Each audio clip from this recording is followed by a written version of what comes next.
Olá, povo lindo de Deus. Estou aqui para mais uma breve meditação sobre a graça de Deus. E hoje eu vou ter como base, aliás, alguns vídeos, eu vou estar meditando com vocês sobre o Sermão da Montanha, que Jesus inicia com as bem-aventuranças, que na realidade deveria se chamar as características do bem-aventurado, porque é assim que Jesus fala, bem-aventurado o que, né? É dessa forma. Então o texto nos diz, no finalzinho do capítulo 4 de Mateus, que Jesus, depois de evangelizar Decápolis, que são 10 cidades, Deca, e polis, né? Decápolis, 10 cidades, depois de ter curado, libertado, pregado, ensinado, Jesus então sente necessidade de se retirar com os seus discípulos, de fazer um retiro espiritual com os seus discípulos. Então ele sobe aquela parte mais elevada da cidade, senta-se ali numa relva. Seus discípulos se sentam perto dele, vocês podem ver lá no capítulo 5 de Mateus, e lá embaixo fica a multidão. Então Jesus sente que precisa fazer esse retiro espiritual depois daquele empreendimento, daquela campanha de evangelização, de libertação e de cura que ele havia feito. Então Jesus se senta e ele aplica aquele conjunto de ensinamentos que é considerado a essência dos ensinamentos de Jesus na formação do caráter daqueles discípulos que viviam até ali na lei e agora estavam tendo um encontro com a graça de Jesus Cristo. Jesus estava sempre se retirando com os seus discípulos e fazendo-lhes entender essa graça, essa passagem dos dois pactos. E vocês veem que demorou bastante. Pedro depois precisa viver certas experiências mais duras, mais marcantes, para que ele entendesse a graça de Cristo. E a gente percebe, porque os ensinamentos de Jesus nesse sermão tem muita a frase repetida: Moisés disse, a lei diz, eu, porém, vos digo. Então, aqueles discípulos que iriam por todo o mundo, e eles foram, hein? Os discípulos, os 12 apóstolos e o apóstolo Paulo, os discípulos da época, foram por todo o mundo da época.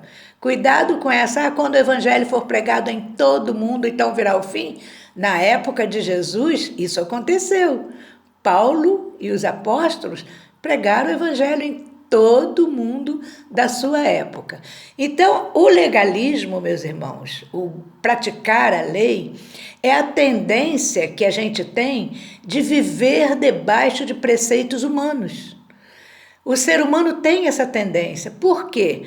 Porque isso nos faz pensar que nós somos capazes de produzir nossa própria salvação. E a igreja nos faz pensar isso. Olha, se você não fizer isso, você vai perder sua salvação.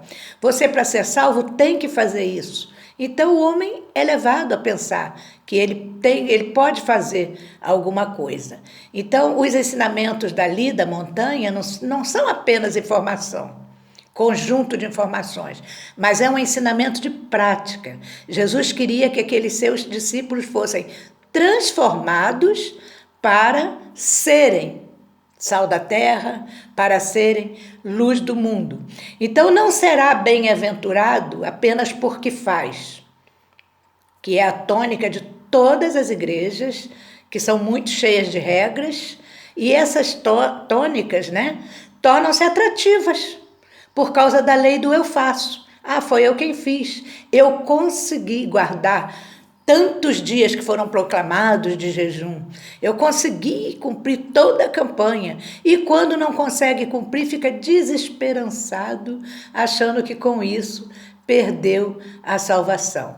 Então, essas pessoas, queridos, não entendem nada de cristianismo, não entendem nada de graça de Deus. Então, nesses ensinamentos, o bem-aventurado é aquele que é.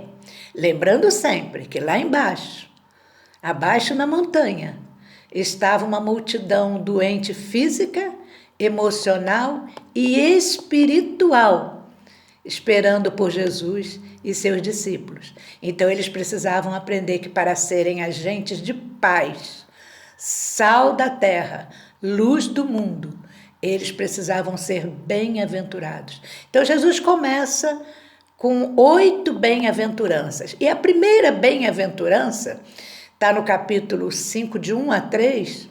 Jesus diz assim, ó, bem-aventurados os pobres de espírito, porque deles é o reino dos céus. Jesus estava dizendo que para herdarmos o reino dos céus, nós precisamos estar quebrantados de nós mesmos. Uma coisa que eu quero chamar a atenção para vocês, que antes da ressurreição de Jesus, a mensagem era reino dos céus. Jesus veio e ele chegou dizendo assim, é chegado entre vós o reino dos céus. A mensagem da graça mesmo, ela só vai ser entendida com o apóstolo Paulo após a ressurreição. Essa passagem dos 2 pactos, é bom que vocês comecem a aprender, que eu vou falar bastante nele. Então, ser pobres de espírito é estar esvaziados, empobrecidos de nossa própria vontade, completamente despidos de nós mesmos e revestidos totalmente de Jesus. Jesus estava dizendo, eu preciso ser o súdito de vocês. E vocês, eu preciso ser o rei de vocês. Súditos temos que ser nós. Eu preciso ser o rei de vocês.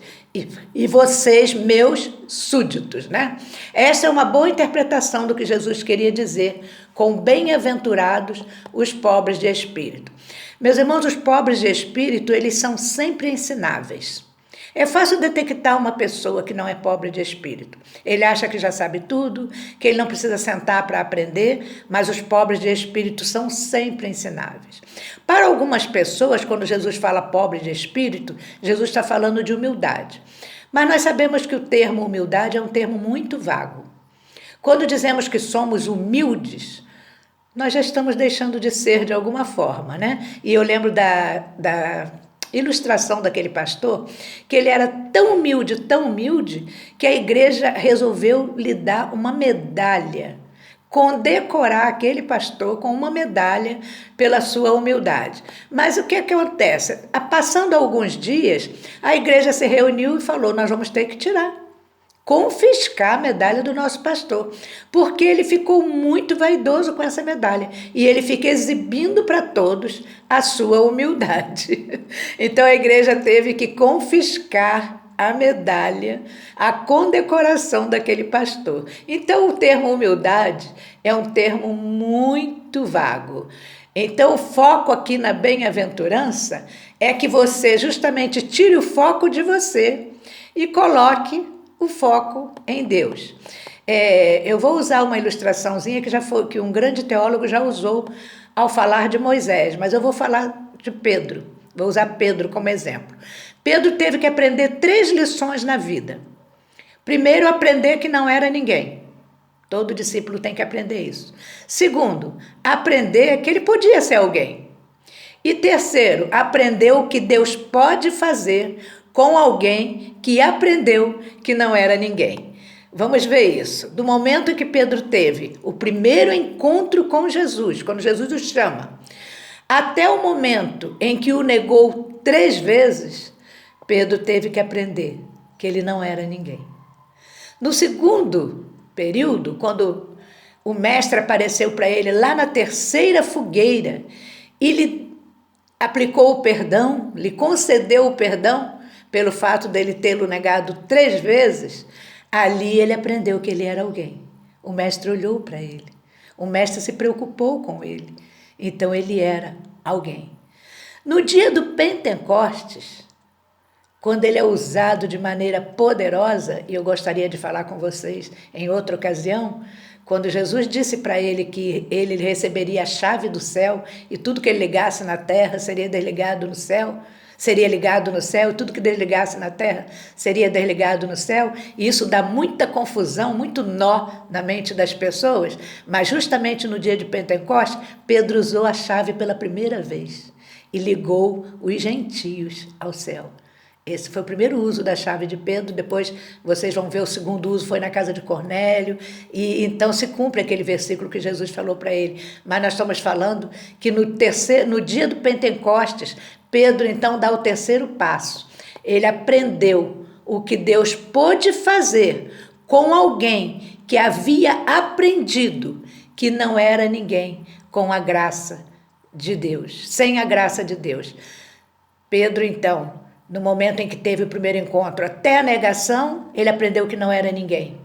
Quando Jesus o perdoou lá na segunda fogueira, porque a negação foi na primeira fogueira, na segunda fogueira foi a fogueira do perdão, ali ele aprendeu que era alguém. No dia de Pentecostes, quando ele abre as chaves do céu, usa a chave que Jesus tinha lhe dado, e abre as chaves do céu para os gentios, ele aprendeu como alguém pode fazer grandes coisas depois que ele aprende que não é ninguém, mas que pode ser alguém quando se deixa usar por Deus, quando se torna usável por Deus, quando ele se torna pobre de espírito. Pedro aprendeu isso e nós podemos aprender também com as bem-aventuranças de Cristo Jesus, vivendo na graça, vivendo graça sobre graça. Que Deus possa te abençoar, meu querido irmão. Amém.